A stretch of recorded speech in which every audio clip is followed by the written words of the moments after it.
Bueno, está en línea Federico Pastrana, él es macroeconomista, es analista y director de la consultora ACP y solemos convocarlo y se lo suele convocar en este momento del debate público por temas laborales. Voy a saludarlo. Primero Federico, Pablo Caruso, en Que Vuelvan las Ideas, con Mariano Hamilton y Néstor Restivo. ¿Cómo estás? ¿Cómo andan? Gracias por llamar. Gracias a vos, Federico, por atender. Voy a hacer una salvedad que conversamos vía producción con Federico. Yo les comenté que hay un borrador circulando de la reforma laboral. Es un borrador que básicamente plantea aumento de jornada laboral, un límite muy fuerte a los monotributistas para darle pelea, para litigar por relaciones laborales encubiertas, un poco el sentido de la facturación tan frecuente, ¿no?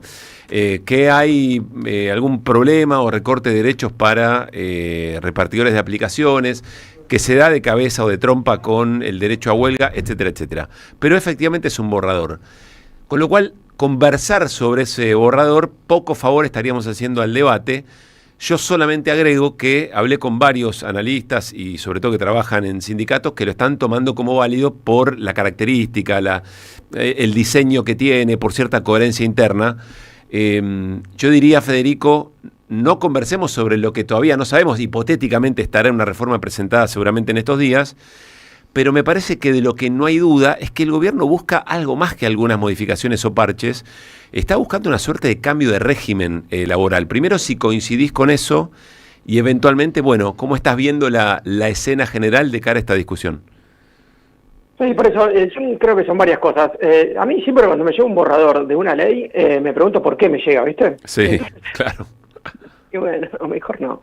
Eso es lo primero. Entonces, que puede tener varias respuestas, ¿no? Alguien puede estar midiendo el aceite del debate público, alguien puede... Eso, es muchas cosas. Entonces, sí, ahí, pero... Entonces, a mí me parece que hay muchas cosas para charlar, muchas cosas para que son parte de la discusión, ¿no? Y que la verdad que van a venir con cualquier...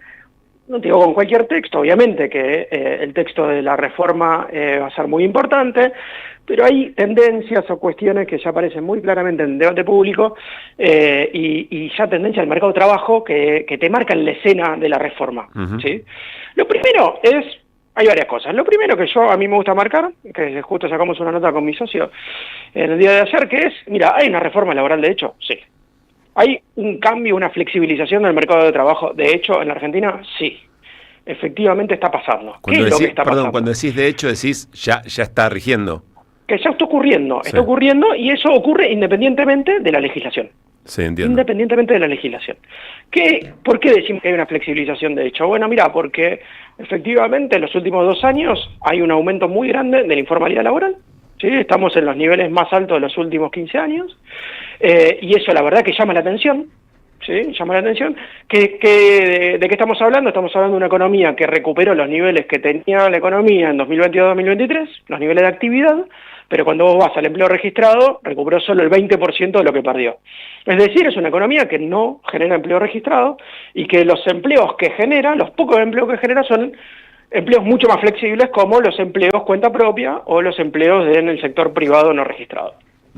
Ese problema que hace a condiciones más flexibles, y la palabra clave en todo este debate o en toda esta reforma es la rotación o la flexibilización laboral, es decir, que vos cambies de situación rápidamente, ¿sí? Que puedas cambiar de situación rápidamente, hoy está ocurriendo. ¿Por qué? Porque, mirá, hay más presencia de ese tipo de puestos que suelen rotar más. Es decir, que cuando vos ves en una encuesta de hogares y analizás datos concretos de personas que fueron encuestadas en los últimos 2 años, te da que 8 de cada 10 personas registradas en el sector privado siguieron en su trabajo. Y cuando vos lo haces para los cuenta propia o para los no registrados, te da que 5,6 siguieron en su puesto. O sea, la mitad cambió de trabajo. Claro. Es decir, hay más rotación.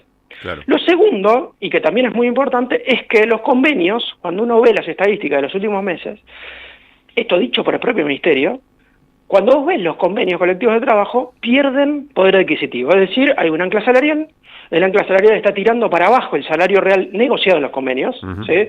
A nosotros el reglamento de paritarias ya hace meses nos da paritarias entre 1 y 1,5 por mes, con una inflación que ronda entre, el menor registro fue 1,6, ahora ya están 2,3, con lo cual todos los meses los salarios reales negociados pierden pierden salario real.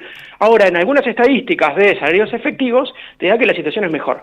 Entonces, ¿cómo puede ser que convivan negociaciones paritarias que caen en términos reales con salarios que están mejor? Entonces, ¿qué es esto? Bueno, la explicación que aparece es que los salarios reales de los sectores de más de arriba, es decir, los salarios altos, muchos de ellos fuera de convenio, logran mejoras que los de abajo no. Entonces eso te adelanta lo que pasa justamente cuando hay flexibilización o cuando los convenios impactan menos, que es que los de arriba tienen más capacidad de negociar dentro de las empresas, ¿sí? Claro. Los salarios más altos, los gerentes, típicamente subgerentes, cargos gerenciales tienen más capacidad de negociación, mientras que los más de abajo, sobre todo los puestos más inestables, los más jóvenes, tienen menos capacidad de negociación, y si vos no tenés una negociación colectiva sectorial relativamente fuerte que negocia salarios al alza, perdés. Claro, vos decís, bueno, esto está pasando hace poco. Claro, lo que pasa es que si viene una reforma que debilita la negociación colectiva sectorial, esto se va a incrementar y lo que va a pasar es que va a haber más desigualdad salarial y al mismo tiempo la gran mayoría de los salarios medios y bajos van a caer. Es decir, se va a agudizar la crisis de ingresos que estamos viviendo. Y la desigualdad... O sea, vos tenés por empleo y por salario efectos de flexibilización laboral que adelantan lo que probablemente haga la reforma, que es que haya menos puestos registrados y al mismo tiempo salarios en baja. Claro. Déjame hacerte solo una pregunta aclaratoria. ¿Qué significaría debilitar los convenios en una potencial reforma o en una posible reforma?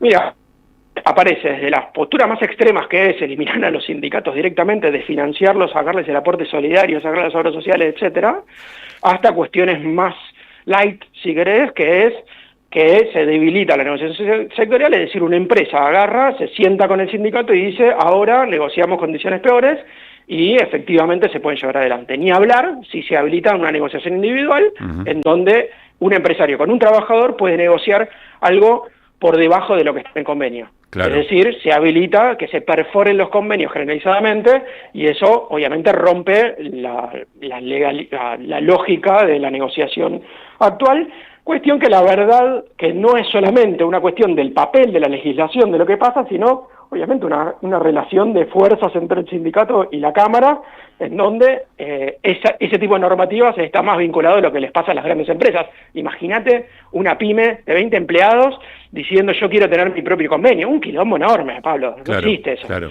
¿Entendés? Entonces, esto es más el debate de las grandes empresas, en donde dicen, yo mirá, te pongo mi estudio de abogado, vos ponés el tuyo y vamos a adaptarnos un poquito. A ver, mira, yo necesito esto o lo otro. La verdad que es una agenda muy de las grandes empresas. Uno piensa que el rol del Estado en todo caso debería ser para contemplar, por ejemplo, la diferencia entre una gran empresa y una pyme, que seguro tiene situaciones muy distintas, otros elementos de intervención, no sé, modificar esquemas tributarios, etcétera, etcétera, pero no necesariamente habilitarle un debilitamiento de la representación y de la negociación laboral. Pablo, tiro idea nosotros seguimos convenios hace años. Sí. ¿Vos sabés que hay convenios que dicen que las pymes pueden pagar de cierta forma, si no pueden pagar el 1, pagan el 20? Los convenios colectivos de trabajo actuales diferencian entre pymes y grandes, por supuesto. Diferencian entre empresas en crisis y empresas que están bien. Claro que sí. Lo que pasa es que tienen que haber ámbitos, en general, en la experiencia internacional, tripartitos, en donde el Estado se sienta con la empresa y con el sindicato y dicen, bueno, mirá, necesitamos adaptar esto así, vamos a ir para allá. Entonces, la verdad que una reforma laboral que demoniza a los sindicatos, dice, no, que hay que hacer todo, y después cuando vos avanzás y decís, che, pero ¿y las pymes no están consideradas en ningún lado? Terminás en una cosa muy atrapada, en donde en lo discursivo aparecen las pymes primero, pero después, de vuelta, aparece una cuestión más vinculada o a una cuestión más muy dogmática, o de destrucción y demonización de uno de los actores, o cuestiones ya directamente que lo piden un sector muy minoritario de empresas, sobre todo de grandes, que están pidiendo una agenda que tiene que ver con otras cosas, como por ejemplo las inversiones, claro, la necesidad de mi ley de salir a los mercados internacionales, o directamente decir, mirá, ves la legitimidad que tengo, mirá qué bien que me fue en el Congreso, ahora sí, vamos a avanzar con la reforma tal y tal, entonces dame plata internacional para que yo pueda continuar con mi modelo económico. Entonces, ahí está como todo muy mezclado, me parece a mí. Aparece el tema monotributo en varios registros, ¿no? Aparece en un planteo del Fondo Monetario, recién diciendo como que che, toda esa cantidad, esa masa de gente tiene que aportar mucho más de lo que aporta. Eventualmente aparece el monotributo en este borrador, si querés eso correlo de lado, y después aparece el propio monotributo como parte de una manera, bueno, de no reconocer vínculos laborales más estables. ¿Crees que puede estar en el eje de la discusión? El monotributo está en el eje de la discusión básicamente porque cuando vos ves los registros administrativos, la cantidad de monotributistas aumentó exponencialmente en los últimos años. Exponencialmente. Una de las razones es porque pudieron cobrar asignaciones familiares, y eso lo hizo Macri. ¿Sí? Eso es a partir de, si mal no recuerdo, en 2016-2017. En esos años se habilitó que los monotributistas pudieran tener asignaciones familiares, entonces un montón de gente se anotó en el monotributo. ¿Qué digo siempre? Ojo con el registro del monotributo, con que una persona se va a cuenta propia verdaderamente, porque por ahí vos estás registrado en monotributo, pero no facturaste. Es decir, no trabajaste monotributista. Entonces hay mucha gente que está anotada, pero que no trabaja todos los meses de cuenta propista.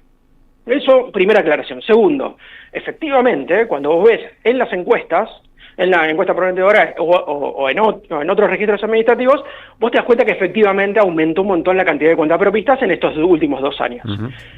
¿Qué esconde eso? Bueno, eso es típicamente el empleo refugio. ¿Sí? Cuando vos ves el ingreso promedio, un cuentapropista, está alrededor del 60-70% de lo que cobra un empleo en blanco. Es decir, una persona que deja de tener el empleo registrado típico, a ser cuentapropista, le caen los ingresos entre 30 y 40%. Mismo el euro, digamos, ¿no? Por supuesto. Sí. Entonces, esperá, ¿y entonces qué es eso? No, claro, lo que pasa es que hay una confusión enorme. En Argentina, como un buen país latinoamericano, se está latinoamericanizando más, lo que pasa es que lo que vos ves desde un país desarrollado como un cuentapropista o un emprendedor que tiene un mercado de crédito que lo apoya, que tiene financiamiento vía startups desde el Estado o desde fondos de inversión que le ofrecen plata, en Argentina no existe eso.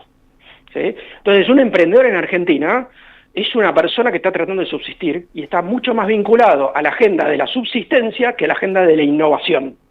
Y ahí hay una complicación muy grande, porque claro, desde afuera se piensa una cosa, cuando vos venís a estos países decís, pará, hay que leer lo que le pasa a estos países, y estos países tienen mucha informalidad, y la informalidad está vinculada al empleo no registrado y a las cuentas propias.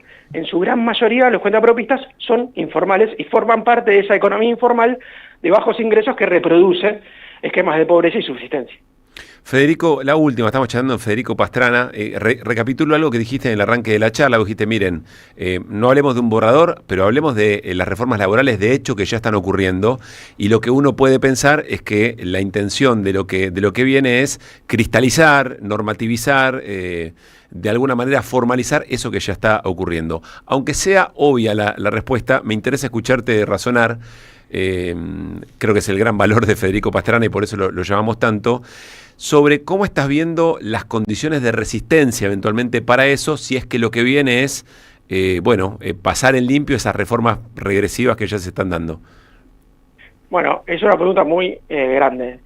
Yo lo que déjame marcarte un par de cosas para terminar con eso. Lo primero es, a mí me da la impresión de que hay algo mezclado en la reforma y que tiene que ver con esto de la búsqueda de un hito de gobernabilidad.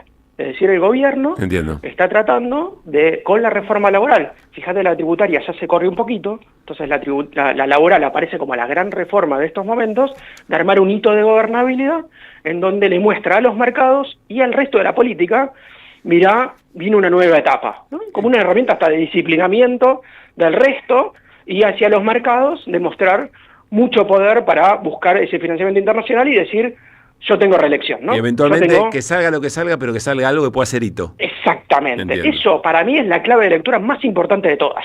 Esa es la más importante. Lo segundo es que, pero estos tipos están llevando una reforma que tiene unas características, sobre todo pro flexibilización laboral, que en Argentina se mostraron que no son eficaces. No son eficaces ni para generar empleo, ni para generar empleo registrado, es decir, bajar la informalidad, ni para aumentar ingresos.